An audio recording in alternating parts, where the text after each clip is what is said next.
भूखा हाथी की कहानी। बहुत समय पहले की बात है। एक जंगल में एक हाथी अपने समझदारी और सहानुभूति के लिए प्रसिद्ध था। इस हाथी का नाम बालू था। बालू बहुत ही बड़ा और शानदार था, लेकिन एक दिन कुछ बड़ी चुनौतियों ने उसकी जिंदगी को हिला दिया। जंगल में सभी जानवर बालू की बुद्धिमत्ता और साहस की कहानियां सुनते थे। एक दिन जंगल की सभी जानवरों को एक बड़ा मुद्दा सामना करना पड़ा। वे सभी खाने के लिए अच्छे से प्रस्तुत थे, लेकिन बालू को कोई खाना नहीं मिल रहा था। बालू ने बहुत कोशिश की, लेकिन उसके बुजुर्ग और शिक्षक जानवर भी कुछ करने में असमर्थ थे। वह सभी जानवरों की देखभाल करने के लिए अपनी बुद्धिमत्ता का इस्तेमाल करने का निर्णय लिया। बालू ने जंगल के अन्य हाथियों को सभी के साथ खाने का सामना करने के लिए कहा और मिलकर एक योजना बनाई। उसने बताया कि वे बराबरी के बारे में सोचकर मिलकर खाना बांट सकते हैं, और इस पर समझौता हुआ।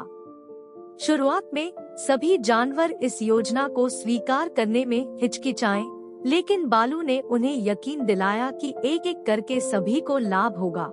उसने कहा, हम सभी एक दूसरे की मदद करेंगे और इस समस्या का सामना करने में सफल होंगे। शुरुआती दिनों में सभी जानवर बालू के साथ मिलकर काम करने लगे।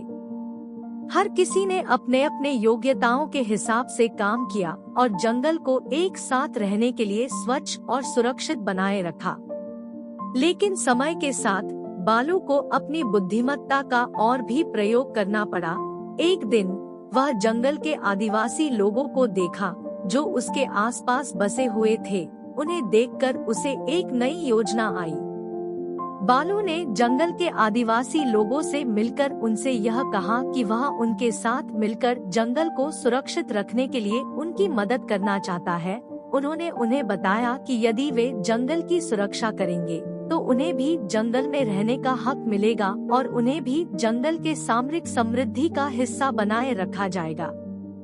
आदिवासी लोगों ने इस प्रस्ताव को स्वीकार किया और उन्होंने बालू के साथ मिलकर जंगल की सुरक्षा करना शुरू किया।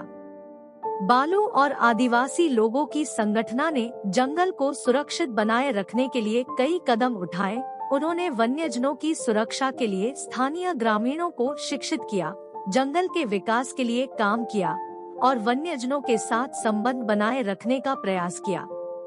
बालू की बुद्धिमत्ता और आदिवासी लोगों की मेहनत ने जंगल को एक सुरक्षित और समृद्धिशील स्थान बना दिया। इसके परिणाम स्वरूप जंगल में कुदरती संतुलन बना रहा और जंगल के सभी निवासियों को खाने की सही मात्रा मिलने लगी। एक दिन बालू ने जंगल के सभी जानवरों को एकत्र किया और कहा, हम सभी ने मिलकर इस जंगल को सुरक्षित बनाया है और इसमें सहयोग किया है।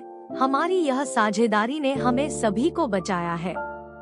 इसके बाद बालू ने अपनी बुद्धिमत्ता का समर्थन करने के लिए सभी को धन्यवाद दिया और उन्हें याद दिलाया कि एकता और सहयोग से ही वे सभी मुश्किलें पार कर सकते हैं।